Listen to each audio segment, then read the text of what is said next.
Detrás de la montaña es una historia de búsqueda, de reinvención, híjole, sí, de reinvención humana, de un personaje que el día que nace es abandonado por su papá. Entonces nace y crece con una relación muy extraña con su madre, crece como con un amor muy específico, como solo hacia ella, tiene problemas para relacionarse con las demás personas. Su mamá un día por circunstancias horribles muere, no es un spoiler tan fuerte porque sucede muy pronto en la película, pero en su lecho de muerte, en su mano está una carta dirigida a su papá en Ciudad Juárez. En ese momento el personaje que es Miguel, que es este personaje, decide ir a buscar a su papá a Ciudad Juárez como para confrontarlo, para preguntarle, para, no sé, como para preguntarle por qué se fue, para matarlo, quién sabe. Está muy, muy enojado, de eso va la película.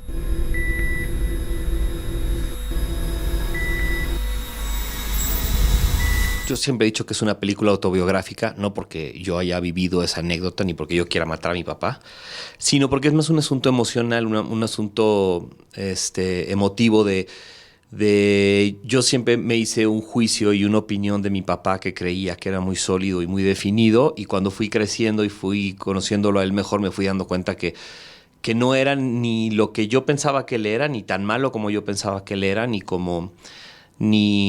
dependía tanto lo que yo había resultado ser a lo que él había hecho conmigo, cómo se había portado conmigo. Entonces, creo que va un poco de eso, de este llevado al extremo para que narrativamente funcionara y tuviera como un impacto. Entonces, es este personaje que crece pensando que su padre es un monstruo maldito porque lo abandonó y lo odia con todo su corazón.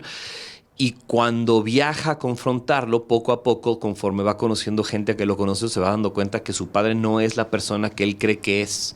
Inclusive hay gente que se refiere a él con cariño o con admiración, inclusive. Entonces, esa confrontación es la que yo buscaba, ¿no? De este personaje que eh, en Guadalajara me decían que creo que Jodorowsky lo decía, que tienes que matar a tu padre para tu poderte volver un individuo independiente. Entonces, pues esa misma metáfora es la que él busca, ¿no? O sea, necesita eliminar esa opinión que tiene de él, metafórica y tácitamente, para poder tomar las riendas de su destino.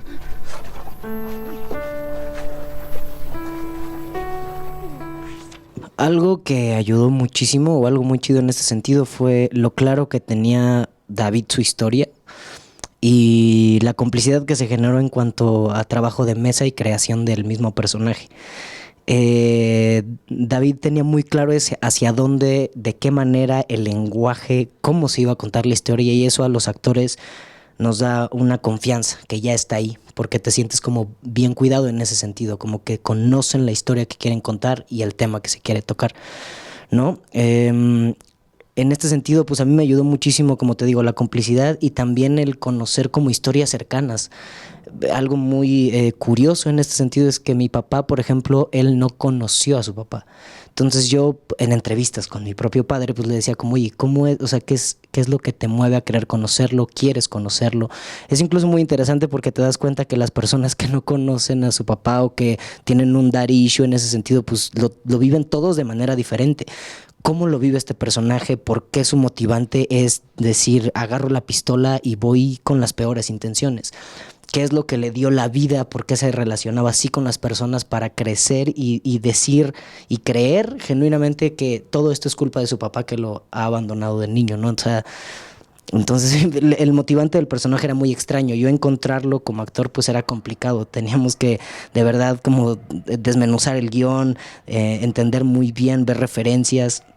Y a mí me ayudaba mucho pues eso, que también David entendía mucho su historia y este personaje solito también te daba el por qué demonios pensaba de esta manera, ¿no? Como había muchos puntos a destacar en los que eran como pistas para mí como actor para decir, ok, esto es un detonante para decir, voy a buscar a mi papá. Esto es otro motivante para decir, voy a matar a mi papá.